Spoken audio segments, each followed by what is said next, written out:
কোনো মেয়ে আপনাকে অবহেলা করলে তখন আপনার মাথার ভেতরে কি চলে জানেন? আমি কি কম কিছু? আমি কি তার জন্য যথেষ্ট না? সে কেন আমাকে এমন করছে? এই প্রশ্নগুলো আপনাকে ভেতর থেকে ভেঙে দেয়। আত্মবিশ্বাসটা ধীরে ধীরে শেষ হয়ে যায় আর আপনি নিজেকেই ছোট ভাবতে শুরু করেন।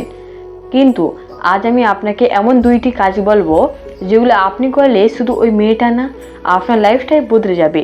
শুনতে অবাক লাগবে কিন্তু সত্যিটা হলো, অবহেলা পাওয়া মানে আপনি দুর্বল না, বরং এটা একটা সিগন্যাল আপনাকে নিজেকে আপগ্রেড করার। প্রথম কাজটা এমন যেটা করলে সে নিজে ভাবতে শুরু করবে, এই ছেলেটা হঠাৎ এত বদলে গেল কিভাবে। দ্বিতীয় কাজটা আপনাকে এমন এক লেভেলে নিয়ে যাবে যেখানে আপনি আর কারো অ্যাট্রাকশনের জন্য অপেক্ষা করবেন না, বরং মানুষ আপনারই অ্যাট্রাকশন চাইবে। কিন্তু একটা কথা মাথায় রাখবেন, এই ভিডিওটা শুধু তাদের জন্য যারা সত্যি নিজের জীবন বদলাতে চায়। যদি আপনি এখন কারোর জন্য অপেক্ষা করেন, নিজেকে হারিয়ে ফেলছেন, তাহলে এই 2টা কাজ আপনার জীবনকে নতুন করে তুলবে। তাই ভিডিওটা শেষ পর্যন্ত দেখুন, কারণ আপনি হয়তো আজ যা শিখবেন তা আপনার পুরো ভবিষ্যৎটাই বদলে দিতে পারে। উপায় 1, নিজেকে ব্যস্ত রাখুন, কিন্তু শুধু ব্যস্ত না, ভ্যালুয়েবল ব্যস্ত হন। যখন কোনো মেয়ে আপনাকে অবহেলা করে তখন আপনার সবচেয়ে বড় ভুলটা কি জানেন? আপনি বারবার তার কথা ভাবেন, তার মেসেজের জন্য অপেক্ষা করেন, সে অনলাইন আছে কিনা চেক করেন, আর নিজের পুরো সময়টা তার উপর নষ্ট করে দেন। কিন্তু সত্যিটা হলো, যত বেশি আপনি তার দিকে মন দেবেন তত বেশি সে আপনাকে ইগনোর করবে। কারণ মানুষ সবসময় সেই জিনিসকে গুরুত্ব দেয় যেটা সহজে পাওয়া যায় না। তার প্রথম কাজ, নিজেকে ব্যস্ত রাখুন, কিন্তু শুধু মোবাইল ঘেঁটে বা সময় নষ্ট করে না, এমন কাজে ব্যস্ত হন যেটা আপনার লাইফে ভ্যালু যোগ করবে। ভাবুন তো, যে ছেলে সারাদিন কারোর জন্য অপেক্ষা করে আর যে ছেলে নিজের কাজ, নিজের গোল, নিজের স্বপ্ন নিয়ে ব্যস্ত, দুজনের মধ্যে কে বেশি আকর্ষণীয়? অবশ্যই সেই ছেলেটা যার নিজের একটা দুনিয়া আছে। আপনি জিম করতে পারেন, নতুন কোনো স্কিল শিখতে পারেন, নিজের ক্যারিয়ার নিজে কাজ করতে পারেন, নতুন কিছু পড়তে পারেন, অথবা নিজের প্যাশনকে সময় দিতে পারেন। প্রথমে হয়তো কঠিন লাগবে, কারণ আপনি অভ্যাস করে ফেলেছেন তার কথা ভাবার। কিন্তু ধীরে ধীরে আপনি বুঝবেন আপনার সময়টা কত মূল্যবান আর আপনি কতটা শক্তিশালী হতে পারেন যখন আপনি নিজের উপর ফোকাস করেন। সবচেয়ে গুরুত্বপূর্ণ বিষয় হলো, আপনি যখন নিজের লাইফে ব্যস্ত হয়ে পড়বেন তখন আপনি তার জন্য সময় পাবেন না। আর তখনই একটা ম্যাজিক ঘটবে। যে মেয়েটা আগে আপনাকে অবহেলা করতো, সে হঠাৎ করে লক্ষ্য করবে এই ছেলেটা আগের মতো নেই কেন। সে ভাবতে শুরু করবে, সে কি অন্য কাউকে পেয়েছে, সে কি আমাকে আর গুরুত্ব দেয় না।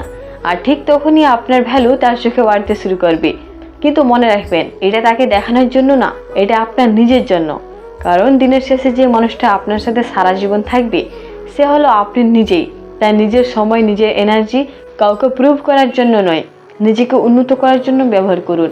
এই একটাই অভ্যাস যদি আপনি তৈরি করতে পারেন, তাহলে শুধু একটা মেয়ে না, পুরো দুনিয়ার কাছে আপনার ভ্যালু বেড়ে যাবে। উপায় 2, নিজের ভ্যালু বুঝুন। অ্যাট্রাকশন চাইবে না, নিজের ভ্যালু তৈরি করুন।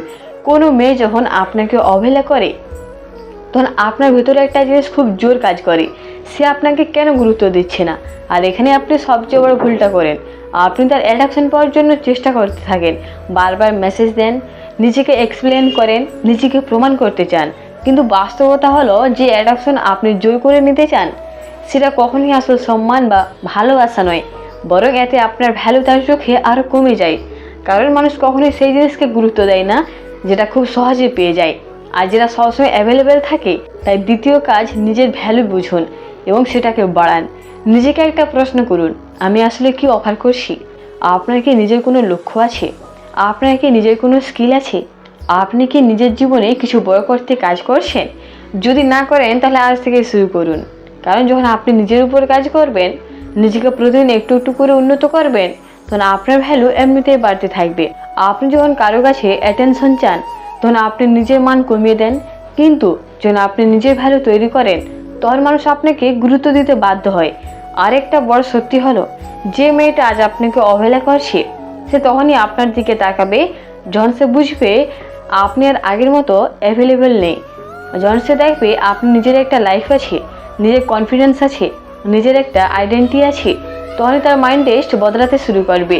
কিন্তু একটা কথা পরিষ্কার করে রাখি, এটা তার জন্য করবেন না, এটা নিজের জন্য করবেন। কারণ যদি আপনি শুধু কাউকে ইমপ্রেস করার জন্য নিজেকে বদলান তাহলে আপনি আবারও হারিয়ে যাবেন। কিন্তু যদি আপনি নিজের জন্য নিজেকে ইমপ্রুভ করেন তাহলে আপনি এমন এক জায়গায় পৌঁছাবেন যেখানে কেউ আপনাকে অবহেলা করার সাহসই পাবে না। তাই আজ থেকে একটা সিদ্ধান্ত নিন, আপনি অ্যাটেনশন চাইবেন না, আপনি এমন একজন হবেন যাকে ইগনোর করা সম্ভবই না। জীবনে অনেক মুহূর্ত আসবে যেন আপনি কাউকে খুব গুরুত্ব দেবেন, কিন্তু সে আপনাকে একটু গুরুত্ব দেবে না। আপনি তার জন্য সময় বের করবেন, কিন্তু সে আপনার একটা মেসেজের উত্তর দিতেও দেরি করবে। আপনি তাকে বুঝতে চেষ্টা করবেন, কিন্তু সে আপনাকে বুঝতেই চাইবে না। এই অবস্থাটা খুবই কষ্টের, মেনে নেওয়া কঠিন, আর এই কষ্টটাই অনেক সময় মানুষকে ভিতর থেকে ভেঙে দেয়। কিন্তু আজ একটা সত্যি কথা বলি, যে আপনাকে অবহেলা করে সে কখনোই আপনার জীবনের জন্য সঠিক মানুষ না। আপনি যতই চেষ্টা করুন, যত নিজেকে প্রমাণ করতে চান, যদি তার মনে আপনার জন্য জায়গা না থাকে, তাহলে আপনি শুধু নিজের সময়টাই নষ্ট করবেন। আর সবচেয়ে বড় কথা, আপনি নিজের ভ্যালুকেই কমিয়ে ফেলবেন। ভাবুন তো, একটা হিরে যদি ভুল জায়গায় পড়ে থাকে, তাহলে কি তার দাম কমে যায়? না, দাম কমে না, শুধু সেটা ভুল মানুষের হাতে পড়েছে। ঠিক তেমনই আপনার ভ্যালু কখনো কমে না, শুধু আপনি ভুল জায়গায় নিজেকে প্রমাণ করার চেষ্টা করছেন। তাই কারো অবহেলাকে নিজের পরিচয় বানাবেন না, কারো অবহেলার জন্য নিজের স্বপ্ন থামাবেন না, বরং এটাকে একটা শিক্ষা হিসেবে নিন। যে আপনাকে অবহেলা করছে, সে আপনাকে একটা জিনিস শিখিয়ে দিয়েছে, নিজেকে আগে ভালোবাসতে হয়, নিজেকে আগে গুরুত্ব দিতে হয়। যখন আপনি নিজের প্রতি সৎ থাকবেন, নিজের লক্ষ্য নিয়ে কাজ করবেন, নিজের জীবনকে এগিয়ে নিয়ে যাবেন, তখন ধীরে ধীরে সব কিছু বদলাতে শুরু করবেন। আপনার কনফিডেন্স বাড়বে, আপনার পার্সোনালিটি ডেভেলপ হবে, আপনার চিন্তা ভাবনা বদলে যাবে। আর তখন আপনি বুঝতে পারবেন যে মানুষ একদিন আপনাকে অবহেলা করেছিল, সে আসলে আপনার জীবনের একটা ছোট অংশ ছিল, পুরো গল্প না। কারণ আপনার গল্প অনেক বড়, আপনার সম্ভাবনা অনেক বড়, আপনার ভবিষ্যৎ অনেক উজ্জ্বল। আপনি যদি আজ নিজেকে নিয়ে কাজ শুরু করেন, তাহলে একদিন এমন একটা জায়গায় পৌঁছাবেন যেখানে কেউ আপনাকে অবহেলা করার সাহসই পাবে না। আর মজার ব্যাপার হলো, যে মানুষগুলো একদিন আপনাকে গুরুত্ব দেয়নি, তারা একদিন আপনার দিকেই তাকিয়ে থাকবে। কিন্তু তখন আপনি বুঝে যাবেন, তখন আপনি আর কারো অ্যাটেনশনের জন্য অপেক্ষা করবেন না। আপনি নিজের লাইফ নিয়ে ব্যস্ত থাকবেন, নিজের হ্যাপিনেস নিয়েই থাকবেন। কারণ তখন আপনি বুঝে যাবেন সত্যিকারের সুখ কারো কাছ থেকে পাওয়া যায় না, সেটা নিজের ভেতর থেকেই তৈরি করতে হয়। তাই আজ একটা সিদ্ধান্ত নিন, আপনি আর কারো অবহেলার জন্য কষ্ট পাবেন না, আপনি আর কারো অ্যাটেনশনের জন্য নিজেকে ছোট করবেন না। আপনি নিজের জন্য বাঁচবেন, নিজের স্বপ্নের জন্য লড়বেন, নিজের জীবনটাকে নিজের মতো করে গড়ে তুলবেন। কারণ দিনের শেষে আপনার জীবনটা আপনারই। কেউ এসে আপনাকে সফল করে দেবে না, কেউ এসে আপনাকে খুশি করে দেবে না, সব কিছু আপনাকেই করতে হবে। আর আপনি যদি আজ থেকে শুরু করেন, ছোট ছোট পদক্ষেপ নেন, নিজেকে প্রতিদিন একটু একটু করে উন্নত করেন, তাহলে বিশ্বাস করুন, একদিন আপনি এমন এক জায়গায় পৌঁছাবেন যেখানে আপনি নিজের উপর গর্ব করবেন। আর তখন আপনি পেছনে তাকে শুধু হাসবেন, ভাববেন একটা সময় আমি কারো অবহেলায় কষ্ট পেতাম, আজ আমি নিজের ভ্যালু বুঝি। এই পরিবর্তনটাই আসল জয়। তাই আর দেরি না করে আজ থেকে নিজেকে বদলানোর যাত্রা শুরু করুন, কারণ আপনার জীবনের সেরা ভার্সনটা এখন তৈরি হওয়া বাকি।